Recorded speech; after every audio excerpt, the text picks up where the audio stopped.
And that was 15 minutes. So again, the hope is not that you're going, okay, I won't get nearly what I thought I could in 15 minutes, or wow, I got to hold that done in 15 minutes, but just that you kind of get used to what you can accomplish. We're going to do this a couple times. Obviously, the types of questions that are being asked, it might take longer, shorter, the amount of sources that get included. You only had to read 5 instead of 6, or what could be 7, so those are all factors to come into play. If you did not get beyond the synthesis, don't worry about it. Some of you did. Some of you were brainstorming stuff that you were going to do, or at least identifying rhetorical devices, or trying to find some in the Johnson. It looked like some of you were starting to identify some things that you could use for the DRQ. If you only got through the synthesis, you are right on schedule. You're perfectly fine, because you think about the way that things are going to be for us. You're going to have a TWA for Cuckoo's Nest. Anyone remember when you find out the prompt? When you walk in. So on Thursday the 20th, Emma's going to come in. I have a rhetorical analysis. I have a rhetorical analysis. She sits down. There's the rhetorical analysis. She reads the prompt. She's going to read the prompt, brainstorm, write in 40 minutes. So, as will Jesse, as will Nina. Dang. Everyone gets here early on those days. It's funny how that happens. So you'll be used to reading a prompt, brainstorming, writing in 40 minutes. That it's not that you had to figure out all that brainstorming within 15 minutes to do well on this. It was the idea that you have plenty of time to take a look at the source material. So I don't ever want anyone feeling that within those 15 minutes you have to know what you're going to do for all 3 essays. You should know after 15-minute essays what you're going to do for the first essay, or at least have a pretty good idea to it. Anything else that you can figure out, that's just extra, and that kind of lets you go, okay, good. If you don't get to look at all the essays within the first 15 minutes, I would at least familiarize yourself with them before you begin writing, just so you know what's kind of coming up next. Not to divert attention away from what it is that you're going to do, but at the very least you know that, okay, I'm going to have to write about, do people want freedom, or do people want to be safe? This kid wants to go to school, and that guy's not going to write a letter for him? Okay, I got to start thinking about that, just so it's kind of going off in the back of your head while you're working on your synthesis. Most folks are going to start writing the synthesis. Keep in mind, you choose the question that you want to answer first. First period, I had 2 people tell me they were going to do other questions before the synthesis, just because they felt really good about them, and they were going to do the synthesis second or third. So the order that you want to go in is entirely up to you. Any thoughts about 15 minutes? Seemed like a long time? Surprised it went that quick? Or what? I still have 6 minutes? I thought 15 minutes had passed. Yeah, I thought it felt way longer than I thought it was. Yeah, it felt very long. In a good way of I could get more done than wanted to. The synthesis is the wild card because you never know what the question is going to be about. It could be something like this. It could be about space travel. It could be about what kind of artifacts should be in a museum. How would you fix the post office? Oh. Yeah, how do you fix it? I think they really looked at those answers very closely to see which one of these might actually work. Daylight savings time has been on there. I mean, it's just all over the place. So it could be a question that's very accessible. It could be one that makes you kind of think about it for a little bit. With the synthesis, one thing that and I'm pretty sure folks picked up on this, but just to kind of reinforce, you're developing a position on the extent to which the government should be responsible for fostering those green practices. So you could certainly be in favor of more energy saving, conservation, green living practices, but feel that that is too far for the government to step in and go, Grant, use less water. No, you brush your teeth too long. Or you could be like, I am terrible at doing things that'll be better for the environment. Please, government, step in and make me do stuff, because without it, not going to. But, you could be this, the question is not just simply should people do more or are people doing enough, but does the government have the right to kind of regulate that, which is a little bit of a switch, an angle to the question that I don't think some people necessarily pick up on. Did you have a question? Okay. So what do you think? Like, what is the extent to which government should not? I said high government regulation and encouragement of environmental. So you would definitely be in favor of, yes, government, do something to make Emma and Mr. Kane do more. Okay. And obviously this could vary from person to person. Any idea what sources you think you might use at this point? Yeah. Yeah. I don't know. Source B, had the right idea that the government was like encouraging people to pay more if they were getting those energy not efficient cars. Back in the days when I had my F-150, 8-foot bed, crew cab Heath, that sucker, man, if I hit 5 miles per gallon, I was going downhill. It was not eco-friendly. It was. I've moved on. Okay, so we like B. What else do you like? Source C said that like America should be a leader in this, and I agreed. But that additional government regulation would be needed Okay. for tax, like, yes, okay, I got it now. Then source E, because The graph. yeah, the countries listed were all developed countries, but less developed countries actually cannot afford to think about that kind of conservation. Mm-hmm. So I was thinking like, I would say it's also our job. Further, but like I don't know how they would in some senses. So for example, the whole biofuel thing from source D, Mm-hmm. that's a huge limitation to regulating that we should do, but we can't. So Because of lack of money. the idealistic versus the realistic. Right. Like you could see, idealistically, this would be great. Realistically, I'm not sure how much could truly happen. Right. One of the things I thought was kind of interesting, and obviously the source is dated, in that the essay, the prompt is from 2011, source B is coming from 2006, but you know, the second part, start with Singapore's general approach to every policy issue. That's an idea you think would appeal to President Bush, America's first MBA chief executive. Well, now we have president where business is basically, you know, the background. So that's something where just having that reference to President Bush, America's first MBA chief executive, that could spark a connection for you with President Trump that you would then maybe kind of start to take a look at some business aspects, you know, of career before politics and whatnot. The one thing that not one thing, but with the Singapore, the nice little detail is where does the money for that permit go if you're going to buy the car? Public transport. The infrastructure for public transportation. So I think like a permit like this, you could see working in Pittsburgh. We have public transportation. Is it going to work in Elwood City? Probably not as much, but if the infrastructure is going in for more mass transit, you know, you might be able to kind of make some things work. Emma had fun today because she looked at the clock and was like, wow, time's up. How about that?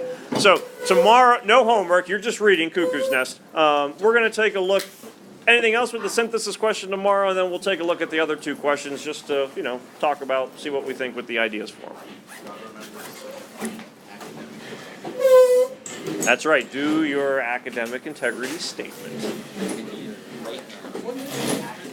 It's like the second thing on Google Classroom, so it's pretty easy to find.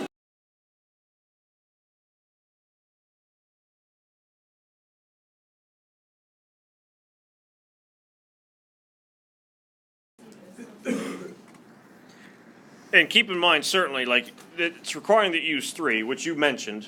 If Emma wanted to keep going, by all means you could. If I were to write it, I think I'd probably use 4. I don't think I would use A. It's just there's just not enough there for me to really develop a position. I could see myself definitely using B. I skipped C. Just wasn't good. Not that I didn't like the source, just wasn't going to work as well for me. But then D, E, and F, I all thought I could utilize. The hope is, after using your Great Depression Bible, after reading a lot of the other sources that we did, and we're going to do more synthesis essays, that the idea of having to incorporate 3 sources does not seem that bad at all. You go, wow, that's pretty manageable. And again, you could have some body paragraphs where you don't have any source material, but you still be pulling from personal experience or other ideas. Anyone taking environmental science? I mean, this is right in your wheelhouse, in theory anyway, you know, that you could certainly be able to bring in content curricular stuff from there that could be useful. I want to take a look at the graph just because I think there's some interesting stuff that kind of shows up on there. And the color coding probably makes a little bit more sense for me than it does for you. It's kind of hard. China and Russia, boy, they look very much the same. All that red. One thing, note, they do go in order, so like US is always at the top, you know, China is always the second one, Russia, Japan, India, which those are ones are kind of easy to figure out. Anything like surprising that you discovered from it or worthwhile that you would certainly want to highlight? Like, Emma, you were saying less developed countries. I mean, they're all developed countries, but India, China would be two countries where you do have a large middle class so far as number of millions and billions of people. But, you know, it's probably especially in India more so, you also have a great divide where you might not have groups of people who are going to have the means to do some environmentally friendly things.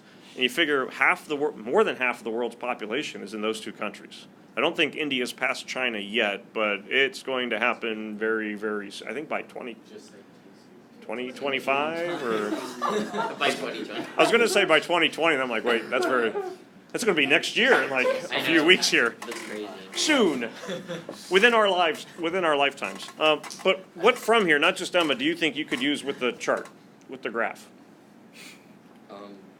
Whether you're in favor or against, doesn't mean we're all in favor of what Emma's going to say. Nina? I think if the US is trying to use less water and they're leading in most of these categories. Okay. So, I mean, U.S., and then what other nations right up there, if not better than the U.S.?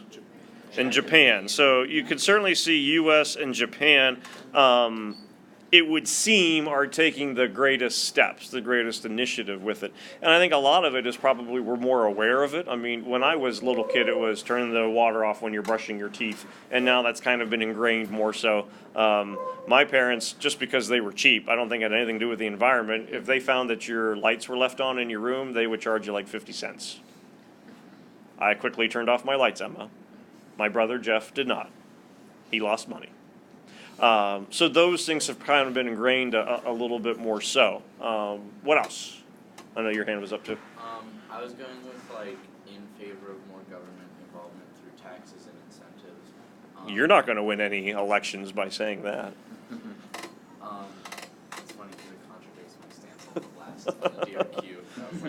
But I was just gonna focus on the U.S. stats and say the majority of people do these three things, but the U.S. still puts out a ton of bad stuff and is still one of the worst in terms of carbon emissions and stuff. Uh-huh. So I was gonna say that people want to try and help and they're doing things that are trying to help, but it'll be more helpful if the government creates more incentive. We need that extra push. Yeah.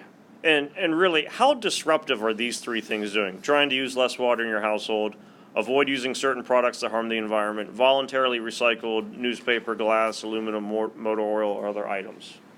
How much time does this take out of my daily routine if it's not a part of it to add this stuff in? Use less water. Okay. That was 0.2 seconds. Now maybe, taking a shorter shower could be difficult. It's not so bad for me. Some others in here, your flowing locks, that might take a little bit more time. Which one on here would take the most energy, no pun intended, to actually be part of? Be in an active group. And who's leading the group in that one? I mean, technically, the U.S., as Nina was saying, is kind of in the lead, but really the honest answer is no one. Everyone is below 20%. Maybe we're at that, 18.5%, 19%. They don't have little tick marks for us. So, if there were ever an argument to take from the graph, that certainly we're trying, but clearly we're not taking that full step, full initiative. This is the reason that we need some government control, not because the government, and again, not saying that you have to take that stance, not because the government needs to flex its muscle, but we as a people aren't doing it. We need a kick in the butt to kind of head in that direction. You don't have to quote stats in order to use the source. So you could easily go, clearly the hard part is really changing your livelihood and being part of an organization that's make a change. And since that is not happening anywhere in the world, source E, it would be in the best interests of the U.S. and globally for governments to play a more active part. That would be a way that you could certainly utilize that source. I think source would probably be one that a lot of folks would use. And this is becoming much more typical of synthesis sources. I'd say at least since like 2010, where not because, hey, all this stuff here is going to make you want to, take a certain claim, but bullet points. They tend to have a source that gives you lots of options that you can kind of make reference to. So it's not that you'd have to quote all of those things, but I could certainly see if someone were on the fence and not knowing, I don't know what my position is going to be, you could take a look at some of this stuff and go, okay, those are some things that I could kind of start to take a look at. Like using compact fluorescent light bulbs with Energy Star labels. No longer can appliances that are not Energy Star efficient meet that standard be sold. Duquesne Light, Penn Power send out little light bulb kits, to homeowners and all that kind of stuff. The thing on here where it talks about plug home electronics, the power company has sent us like 3 of the power strips where there's the mother load, where if the TV's on, the other outlets work. So you can plug in your Xbox, your DVD player. Well, we don't really have those anymore, and other things. But once you turn the TV off, the surround sound, the Xbox, the Nintendo Switch, all of those. How did your gameplay go? With Nick after? Yeah. Good. Okay. All of those things would then shut off, so there's not that little bit of energy drain that would be taking place. So I think source F is nice just because it gives you things that you can kind of use. More often than not, that tends to be a source A or B. But this one's kind of tucked away at the end. But I think that's a good source for kind of giving you ideas. Anyone go, no, like government should not have any? I feel like I'd qualify it in the sense that, like, the government should regulate emissions. All right, question number 2. We got this letter written by Samuel Johnson in response to a woman who asked him to obtain the Archbishop of Canterbury's patronage to have her son sent to the university.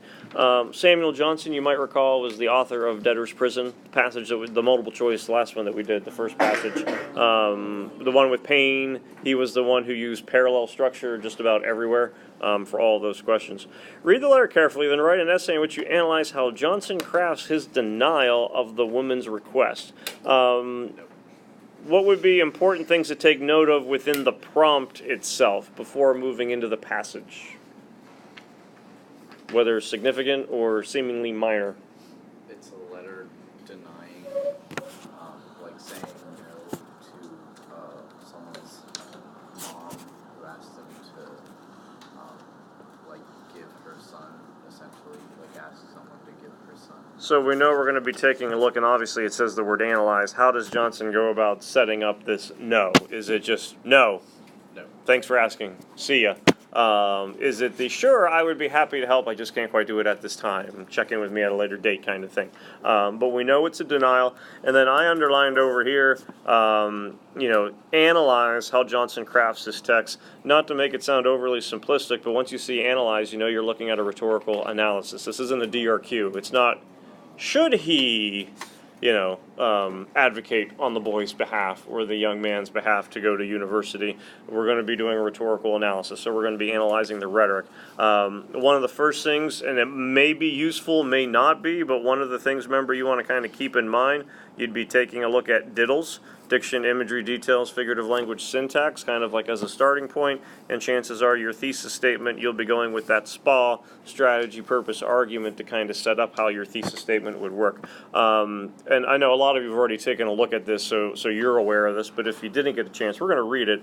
I don't know how much of the diction, imagery, details, figurative language, syntax, how well those devices are going to kind of really work for this, which is important to note on a couple levels. One, they don't always work. So 2, if you come across something where they don't always work, the main thing you want to take a look at is, well, all right, I know he's saying no to this lady. How does he go about basically establishing his argument? So just because you might not necessarily think of quote-unquote literary terms or devices or techniques that show up on lit quizzes and that we've talked about before, doesn't mean that they're still not things that he uses to get his point across. So, reading over, just in case you didn't get a chance to read it yet. Madam. It's a very polite, formal way to start off. Madam. Madam. Or would you like mademoiselle? Madam. Doesn't that mean you're married? Mademoiselle is not- is single, not Yeah, married. Because it was Mademoiselle Brown, that's Madonna. Confusing. Mm-hmm. Master Crown Over would be a unmarried male. So, I hope you will believe that my delay in answering your letter could proceed only from my unwillingness to destroy any hope that you had formed.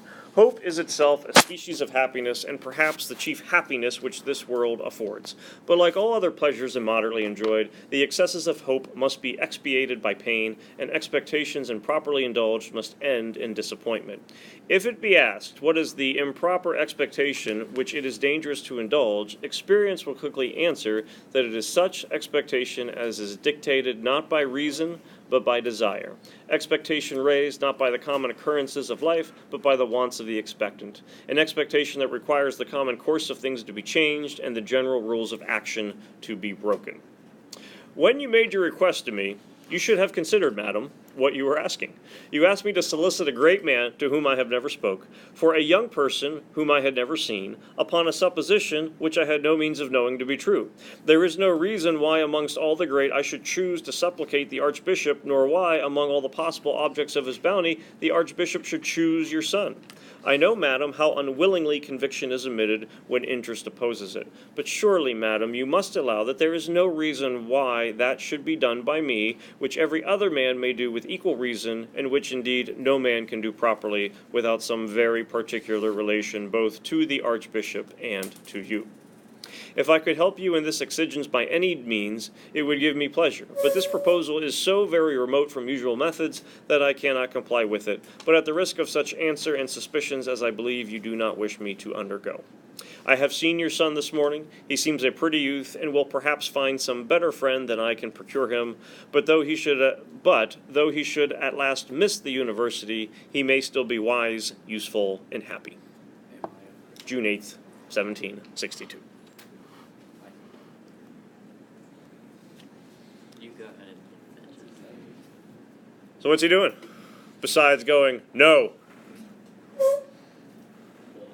How is he going? No. Parallel. Because he's Johnson, and that's what he does. All right, so where do we have some parallel syntax? The first place I noticed it, like when I read it before, was the beginning of the second paragraph. All throughout, but like it was really obvious there. You asked me to solicit. Okay. So like this whole area, kind of like right here, and then it also kind of happens in the beginning, in the first paragraph, when it comes to explaining about hope and expectant, and things of that nature. Quickly, that is such expectation as is dictated not by reason, but by desire, not by common occurrences of life, but by the wants of the expectant, and so on and so forth. So there's definitely parallel structure going on. Here's the thing that I think is going to be kind of tricky for folks if you were doing this essay. I have no doubt that you could go through and find some examples of syntax. You could find some examples probably of diction. You could find some things so far as tone. The question I have, are you going to be able to explain how that helps him craft his denial?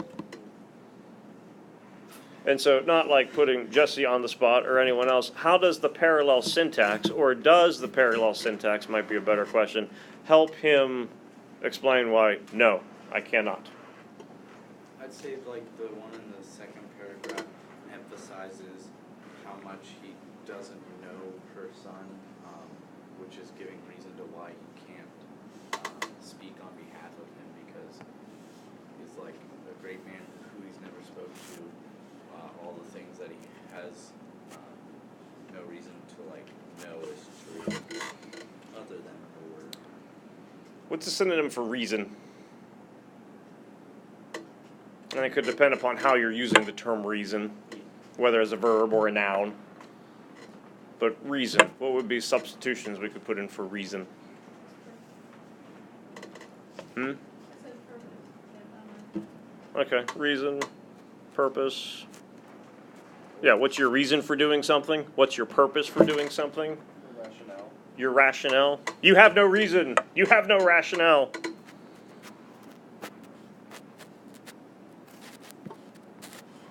On an L.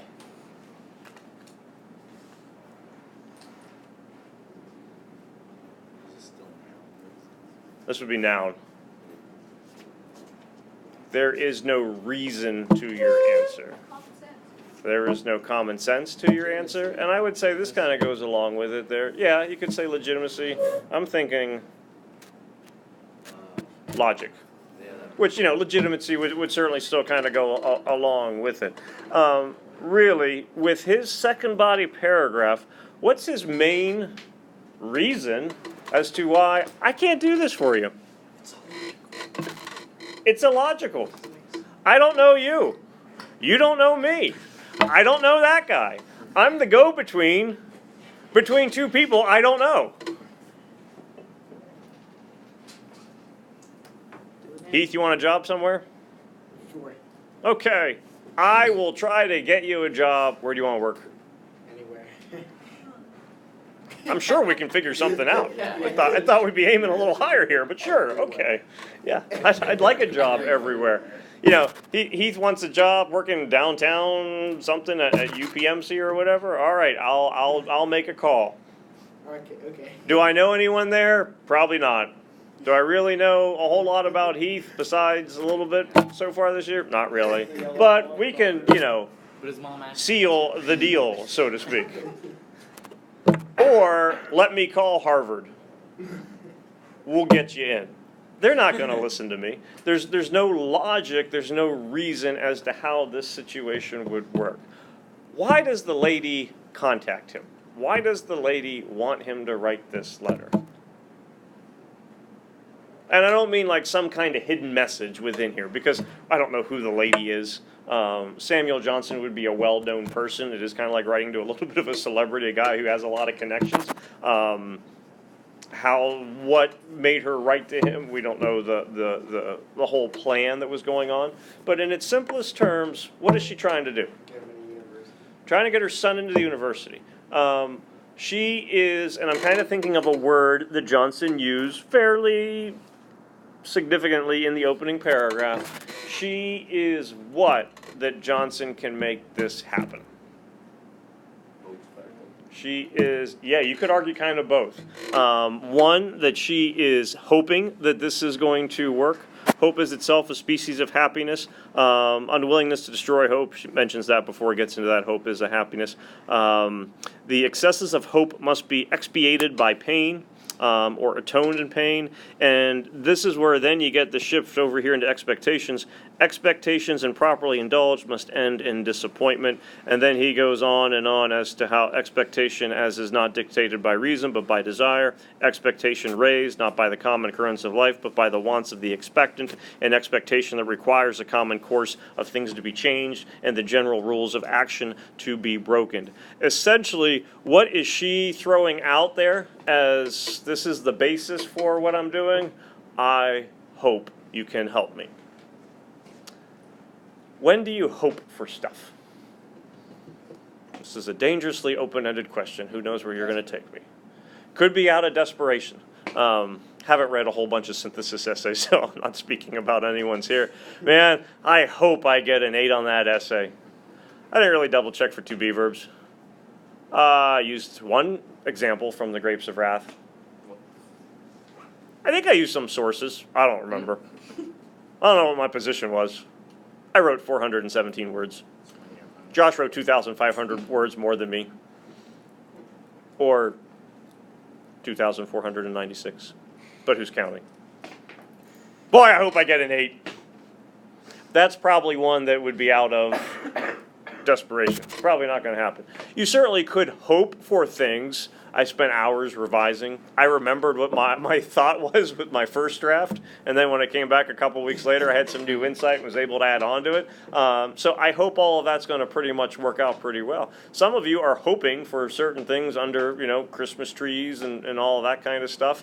I know my kids are hoping for things. Boy, will they be bitterly disappointed. That's how Christmas works. That's how it works. You know what? It's life.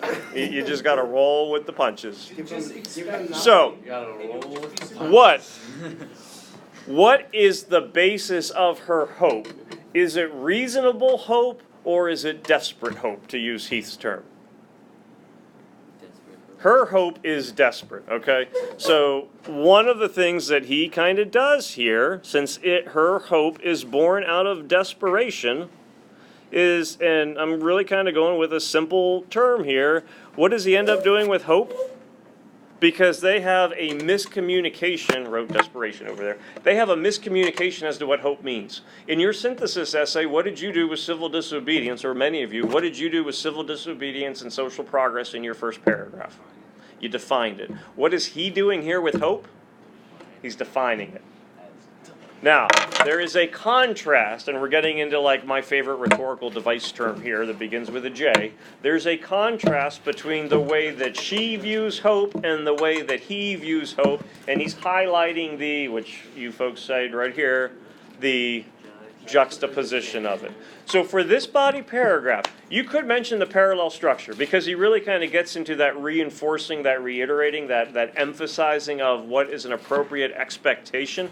But he's really kind of defining hope as to if you're going to hope out of desperation, you kind of have to begin to expect that it's not going to work because it cannot be dictated by the wants of the expectant, an expectation that requires the common course of things to be changed and the general rules of action to be broken, well, that one's not going to work out so well. So the contrast, the juxtaposition of what she is asking for versus what he can doing, the definition of the terms of hope and expectation, those would certainly be points that I would look at. If I'm coming across a rhetorical analysis, and I'm by no means guaranteeing pinky swearing, but the two most common type of documents that you'll get on a rhetorical analysis are one like this, which is a letter. The other most common one is a speech. And then you can have some other stuff. I would say 2/3 are letters and speeches. Probably a third a letter, a third a speech, a third some other thing. So more often than not, you're going to come across a letter or a speech. If I can't look at it and go, all right, here are the main rhetorical devices I want to look at the very least, I can attack it paragraph by paragraph. What does he do in this first paragraph? He's highlighting the difference between what she is desperate for and what he can actually deliver. So he's kind of clearing things out. I would say that when he gets in the second paragraph, there's a shift in tone. How would you describe his tone in that second paragraph?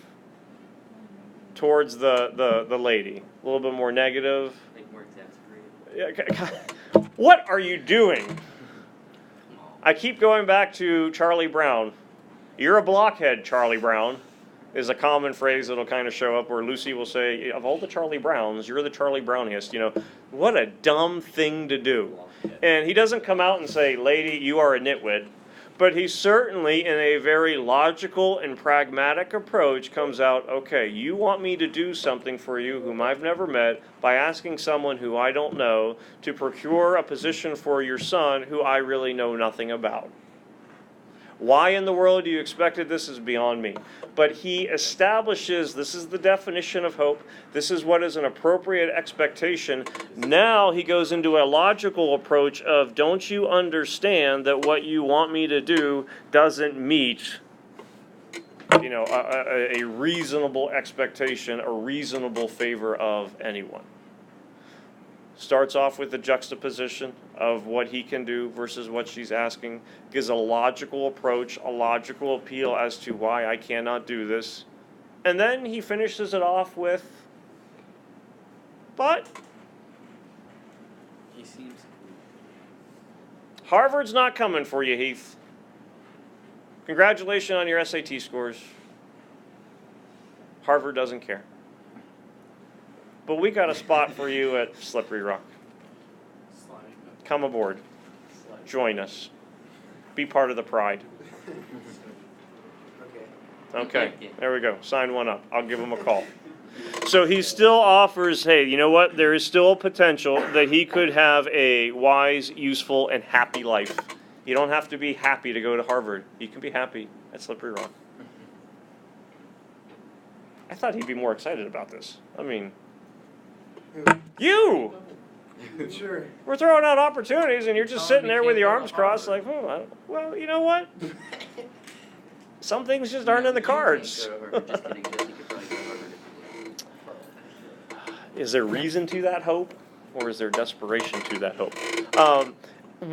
Do I have enough stuff down here with his little, hey, your son's going to be okay to make a third body paragraph?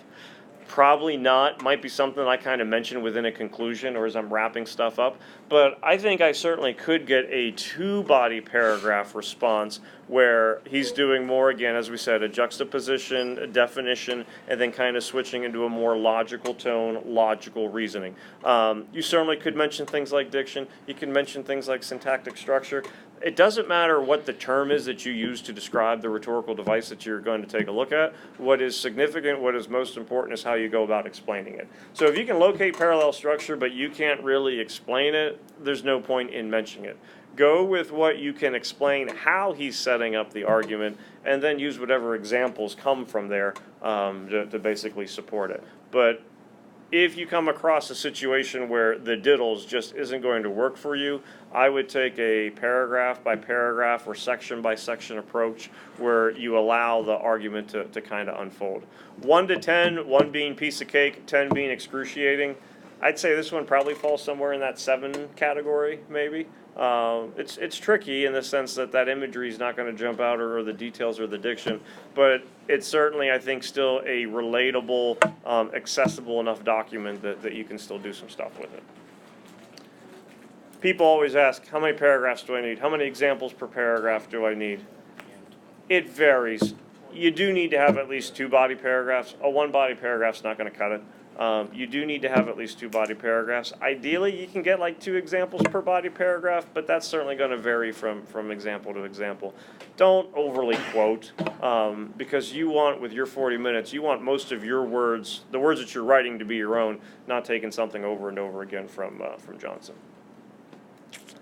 Any questions about question 2? It was my least favorite. Yeah, I would say, off the top of my head, I don't remember what like average scores would be, and honestly, there wouldn't be as many for this one since it's a Form B test. I think most would find question 2 to be the most challenging. I do, and it varies a little bit year to year. Traditionally, I feel like rhetorical analysis tends to be our strongest one. Just because it's pretty universal that most things that we read we kind of come back to with rhetorical techniques. But this is a good kind of introductory piece in the sense of diddles isn't always going to work. Sometimes you got to move, a little bit beyond. I like question number 3. In the sense that I think it's an interesting one to kind of take a look at. American essayist and social critic H.L. Mencken wrote, "The average man does not want to be free, he simply wants to be safe." In a well-written essay, examine the extent to which Mencken's observation applies to, here is the one thing, contemporary society, supporting your position with appropriate evidence. Not adequate, not crappy, but appropriate evidence. Still, whenever I first read DRQ questions, I'm always like, In a well-written essay? I do, but then I actually started planning it out and I felt good about it. But the first time I read it, I'm always like, I don't know. Well, I'd say a couple things about this that I don't necessarily mean make it tricky, but that you could potentially have to consider. What's the average man, average person? You could kind of come up with some different definitions as to what it means to be free and what it means to be safe. So those could be things that you kind of have to qualify a little bit. One way in which I could see maybe some folks not butchering this essay, but slightly going off task. Chandler goes, off on, this is why I want to be free, or this is why I need to be safe. It's not just a personal, what do you prefer? But do you agree that this is what the average, typical, what society in general would want? Which do they value more? Is it freedom? Is it safety?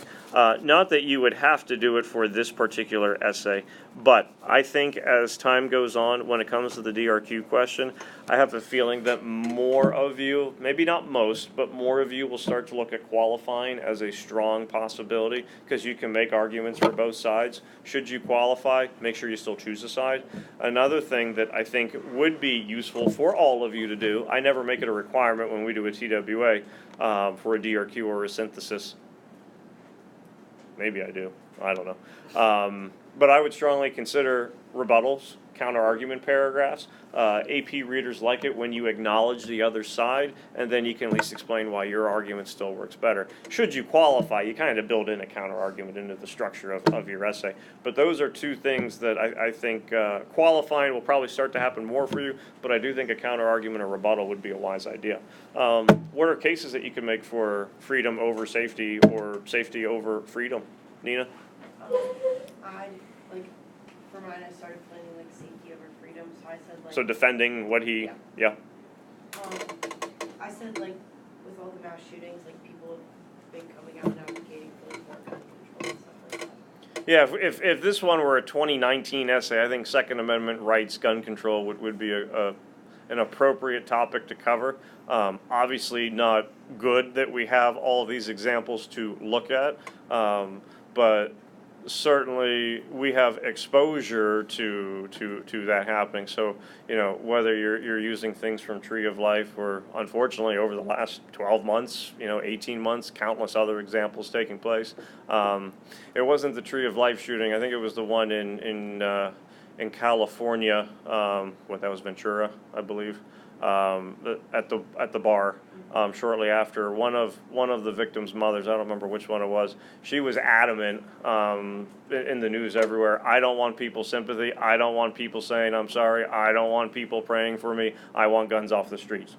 And so certainly, and not saying therefore she wants safety over freedom, but there would be a lot of relevant, appropriate examples that you could certainly use as evidence. And even if you were going in the other argument that, you know what, I think people still would prefer freedom over safety, if I'm doing a counter-argument rebuttal paragraph, I still have ample things to pull from just because of whether you're talking about school shootings, whether you're just talking about mass shootings, whatever the case may be. So yeah, no, that, again, not nice to use it as an example, but there's a lot of stuff that you would be able to pull with it.